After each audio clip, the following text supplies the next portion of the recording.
Hi everyone, how are you? So it has been almost a month since I have been using this Nothing Phone 2, and I wanted to talk about this sort of a long-term impression, or you can call it a review.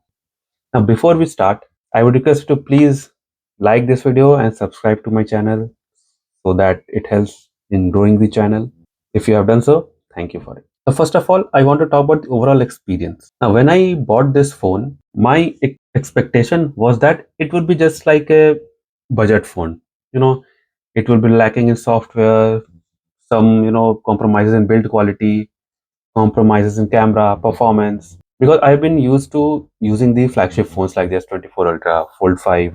To be honest, I have been pleasantly surprised with. Yes, there are compromises in a few areas which I will talk about in this video, but overall it is much better than expected. So the best feature that I found is the software. Now in budget phones, software is the first thing that is compromised. Build quality is still quite good on budget phones because that is what companies try to attract consumers with. Slimmer bezels, almost full screen, good build quality, but they compromise on the software. The bloatwares, the ads.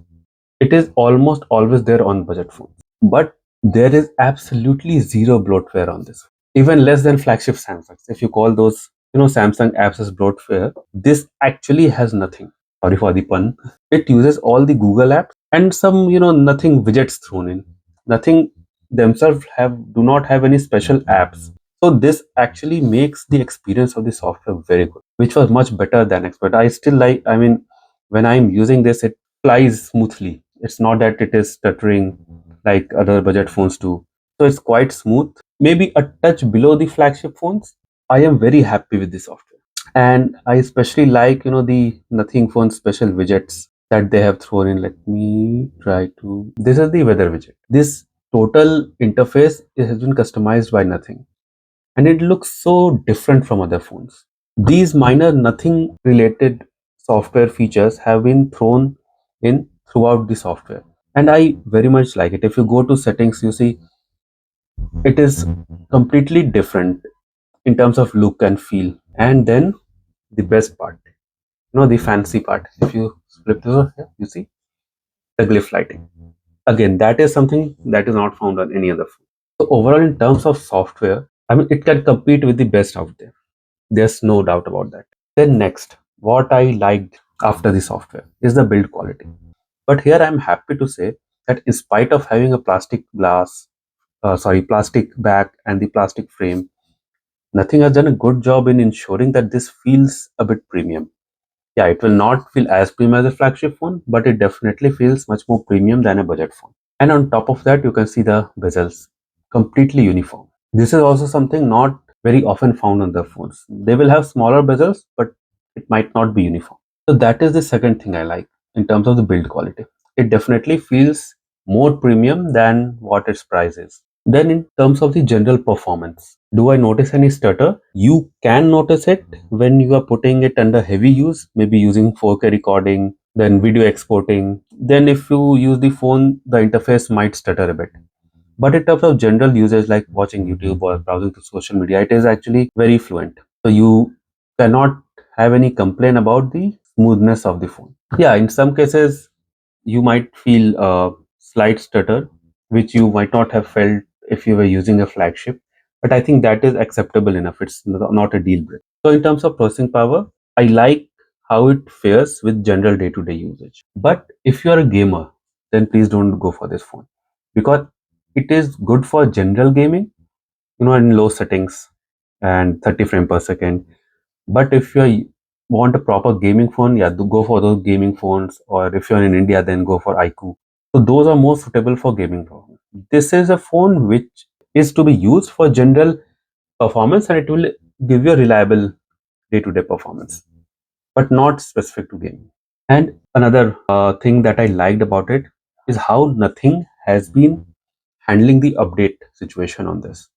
This has already received 2 to 3 updates. I think two major updates till now, 2.5.3 and 2.5.4. And they are trying to address the issues, especially the camera issues and some general bug fixes.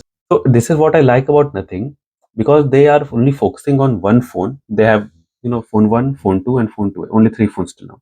So they have more time to focus on each individual phone and push out updates to address the consumer's concerns. So that is very good. And also the software updates. Generally, budget phones do not get more than 2 years of software updates. This will get 3 years of major Android updates plus 4 years of security patch updates, which is actually quite good considering its price range. So these were some of the things that I really liked about this phone. But the only thing that is stopping me from using this phone is the camera. Now, don't get me wrong, the camera is decent for its price range, but it's not good. I mean, at this price range, even other phones might have a slightly better camera, and it can definitely not compete with the mid-rangers and the flagship phone. So that is the place it might feel that, yeah, nothing missed an opportunity. If they have put in a decent camera, not a great camera, I'm not talking about a great camera, even like a good above average camera, this would have been a complete package, because camera is something that could be a deal breaker for most of the people, and nothing phone 2a's camera is not that good. It is an average at best. In good lighting, of course, it can give you good pics, but I feel that when it comes to human subjects, it is the color processing, the skin tone processing is not that great. It makes it a washed out look on people's face. So that is what I have felt. You might have seen my camera test also. The videos are also like very jittery and stutter, especially in night time. So camera is a place where I think nothing missed a trick. But I think it's still a budget phone. So yeah, it's acceptable. So if you're looking for a camera centric budget phone, yeah, then this is not for you. Then probably you should go to those iQOO or Vivos, because their camera algorithm is tend to be better.